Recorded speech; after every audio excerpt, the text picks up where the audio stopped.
गांव में तो सब जगह अकाल की परिस्थिति हो गई है। लगता नहीं कि अब इस गांव में ज्यादा दिन रुकना उचित होगा। काम के लिए बाहर गांव तो जाना ही पड़ेगा। भूषण काम की तलाश में दूसरे गांव की ओर निकल पड़ता है। चलते चलते वह विजयपुर गांव में आ जाता है। वहां उसका रहने का कोई ठिकाना नहीं था और उसके पास कोई काम भी नहीं था। चलते चलते वह एक अमीर किसान जगत सेठ के पास आ पहुंचता है। सेठ जी, मैं भूषण दूसरे गांव से आया हूँ। हमारे गांव में अकाल की परिस्थिति हो गई है। लोगों के खेत सूखे पड़े हैं। गांव में बूंद बूंद पानी के लिए लोग तरस रहे हैं। अगर मुझे आपके पास कुछ काम मिल जाएगा तो बहुत कृपा होगी बड़े भाई। अरे रे, लगता है तुम्हारी हालत बहुत खस्ता हो गई है।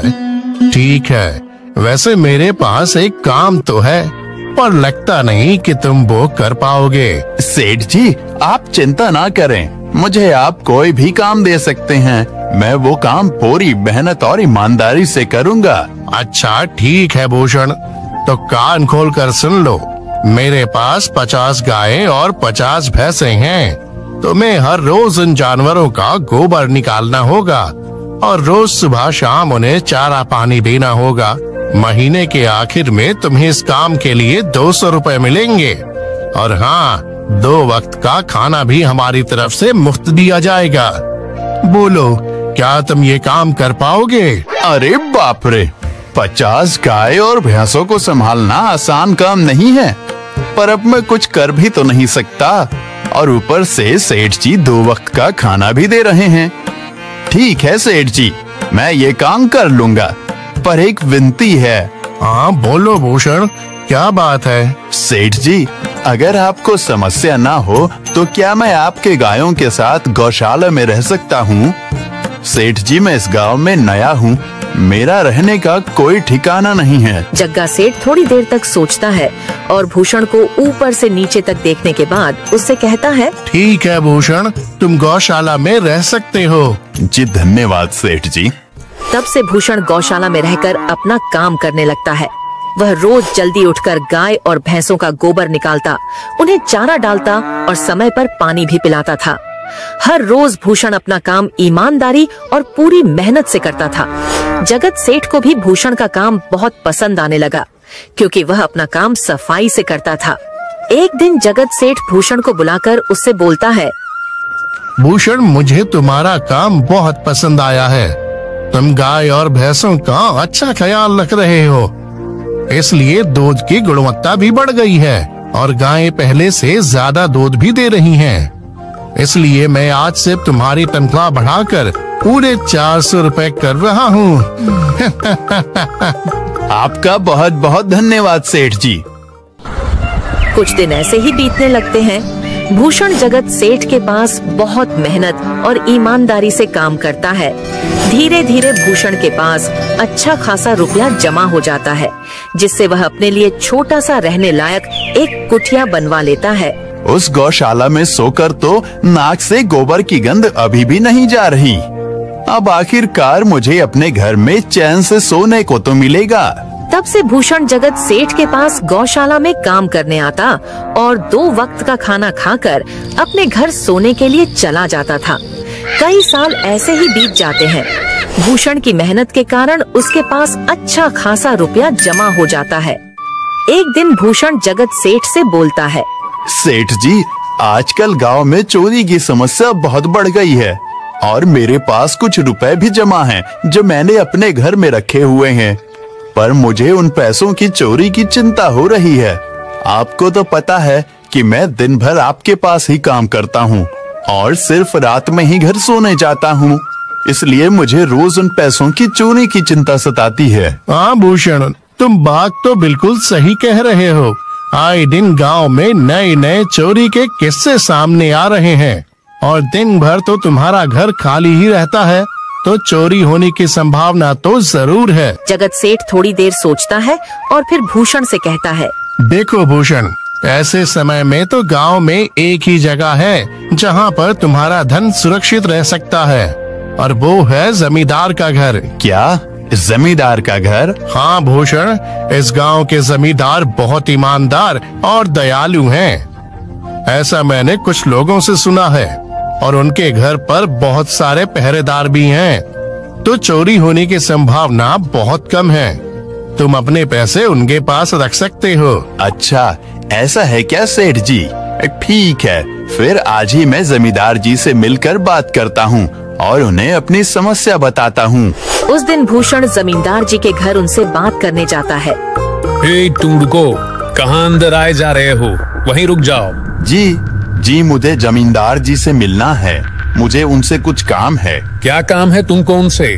मुझे जरा बताओ। जी, मुझे कुछ पैसे रखवाने थे उनके पास, यही काम के लिए आया था मैं। अच्छा ठीक है, तुम अंदर जा सकते हो।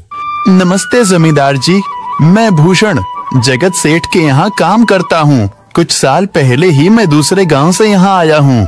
अच्छा भूषण, बोलो तुम्हारा क्या काम है मेरे पास? जमींदार जी, मैं सालों से जगत सेठ के पास काम कर रहा हूँ और मैंने कुछ रुपए भी जमा कर लिए हैं।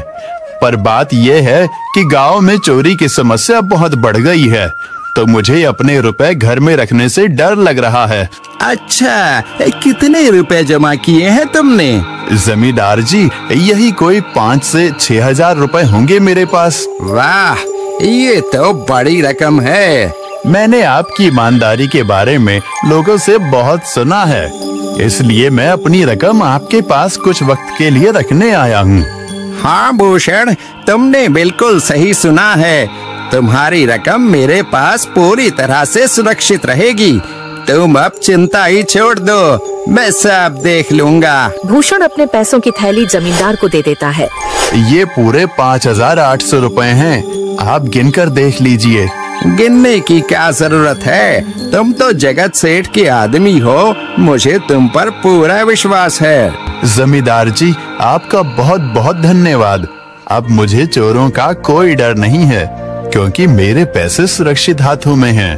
अरे भूषण, कोई बात नहीं, धन्यवाद तो मुझे बोलना चाहिए, जो तुम मेरे पास आए अपने रुपए रखने के लिए।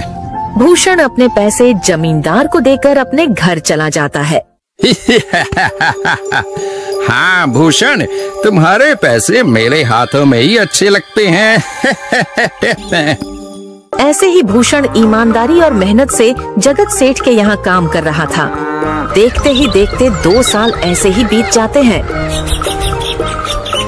एक दिन भूषण सोचता है, अब बहुत साल हो गए जगत सेठ के यहाँ काम करते हुए। वैसे सेठ जी तो बहुत अच्छे इंसान हैं, पर सोच रहा हूँ कि खुद की जमीन लेकर उस पर मेहनत करूँ, तभी मैं बड़ा आदमी बन सकता हूँ। अब जो मेरे पास थोड़े कुछ पैसे हैं और जो जमींदार के पास कुछ पैसे संभालने के लिए दिए हैं, वो जमा करके थोड़ी जमीन खरीद लूंगा। आज ही जमींदार से मिलने जाता हूँ और अपने रुपए मांगता हूँ। ये सोचकर भूषण जमींदार जी के घर चला जाता है। जमींदार जी, मैं अपने रुपए वापस लेने आया हूँ। आपके पास मैंने 5,800 रुपए दिए थे संभालने के लिए। अरे भाई साहब, मैंने पहचाना नहीं आपको, वैसे कौन हो आप? अरे जमींदार जी, मैं भूषण हूँ। पिछले साल मैंने आपको पैसे संभालने के लिए दिए थे, याद आया कुछ?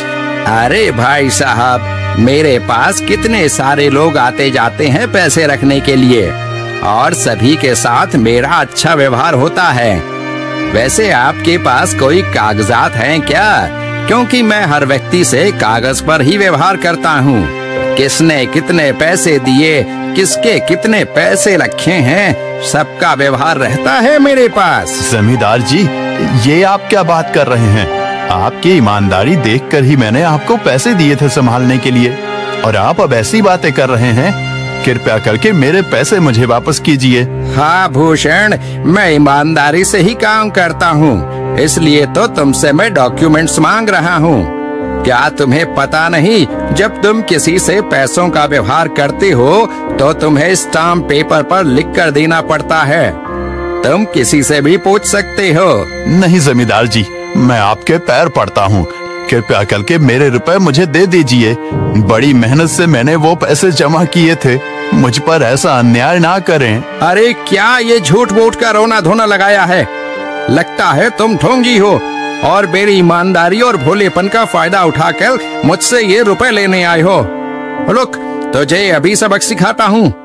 जमींदार अपने आदमियों को बुलाकर भूषण की पिटाई करने को कहता है। इसे तब तक मारो जब तक ये बेहोश ना हो जाए। इस 2 कौड़ी के आदमी ने मेरी ईमानदारी पर सवाल उठाया है, इसे छोड़ना मत। जमींदार के आदमी भूषण को डंडे से खूब मारते हैं। फिर भूषण दुखी होकर अपने घर चला जाता है। भूषण के शरीर पर घाव के निशान स्पष्ट दिखाई दे रहे थे। 2 दिन से भूषण घाव के दर्द के कारण जगत सेठ के घर काम के लिए नहीं जा पाता है। इसलिए अगले दिन जगत सेठ भूषण के पास आ जाते हैं। वह देखते हैं कि भूषण खाट पर सो रहा है और वह बड़ा ही चिंता में नजर आ रहा है। भूषण भाई, तुम 2 दिन काम पर नहीं आए, क्या हुआ भाई? तबीयत ठीक है ना तुम्हारी? कुछ समस्या है क्या?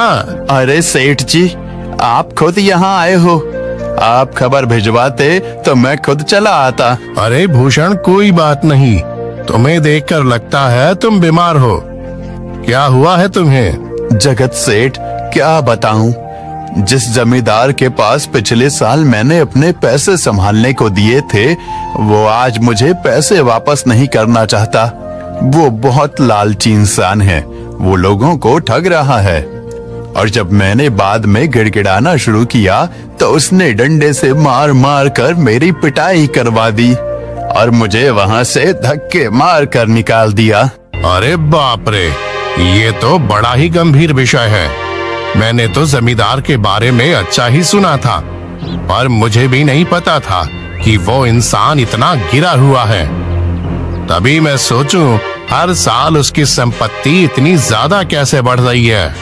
मुझे माफ कर दो भूषण, मैंने ही तुम्हें जमींदार के पास जाने को बोला था। गलती तो मेरी भी है। नहीं जगत सेठ, आप तो मेरा अच्छा ही सोच रहे थे। ये तो उस जमींदार का लालच है। अब लगता नहीं मेरे पैसे उस जमींदार से वापस मिलेंगे भी। भूषण, मेरे पास एक तरकीब है जिससे मैं तुम्हारे पैसे तुम्हें वापस दिला सकता हूँ। जगत सेठ भूषण के कान में सारी तरकीब बताता है। ठीक है सेठ जी, हे ऊपर वाले, ये तरकीब कामयाब होने दीजिए। अगले दिन जगत सेठ बहुत सारे पैसों को एक सूटकेस में भरकर खुद जमींदार के घर जाता है। अरे जगत सेठ, आज आप खुद यहाँ? बोलो भाई, इस गरीब के घर कैसे आना हुआ? हमारा तो ये सौभाग्य है कि आप जैसे धनी आदमी के चरण हमारे घर में लगे हैं। नमस्ते जमींदार जी। अरे जमींदार जी, आप तो मुझे अब लज्जित कर रहे हैं। वैसे मैं कुछ महीनों के लिए दूसरे राज्य में व्यापार करने जा रहा हूँ। मैं ये लगभग 50,000 रुपए लाया हूँ। मुझे डर है कि कहीं ये चोरी ना हो जाए। क्या आप मेरे सारे पैसे अपने पास संभाल कर रख सकते हैं? आपके सिवाय इस गांव में और किसी पर भरोसा नहीं कर सकता। अरे जगत सेठ, ये भी कोई पूछने की बात है? मेरे पास आपके पैसे बिल्कुल सुरक्षित रहेंगे। आप निश्चित होकर व्यापार करने जा सकते हैं। इस बार तो बड़ी मछली हाथ लगी है। बार बार ऐसा मौका नहीं मिलता।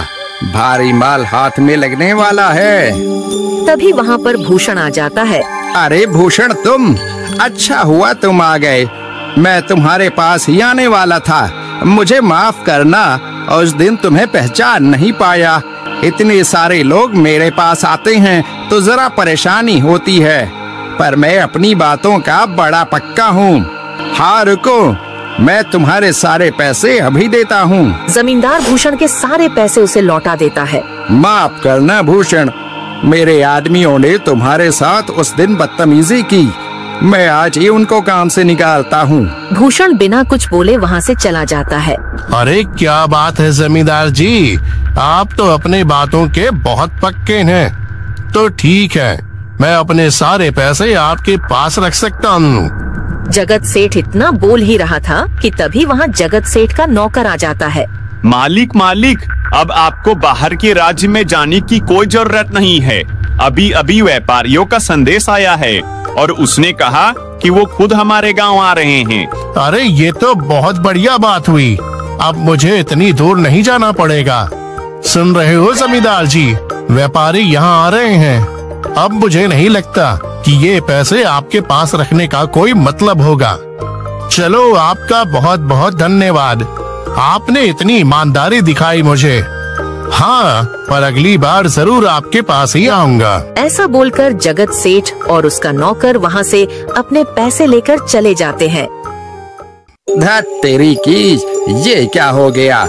ये 50,000 तो चले गए और जो भूषण के 5,800 रुपए हड़प लिए थे वो भी चले गए। आपका बहुत बहुत धन्यवाद सेठ जी। अगर आज आप ना होते तो मेरी सारी जमा पूंजी वो जमींदार हड़प लेता। भूषण, कोई बात नहीं। जो व्यक्ति मेहनत और ईमानदारी से कमाता है, ऊपर वाले उसका कभी बुरा नहीं होने देते, और जो हराम की कमाई का खाता है उसका कभी अच्छा नहीं होने देते।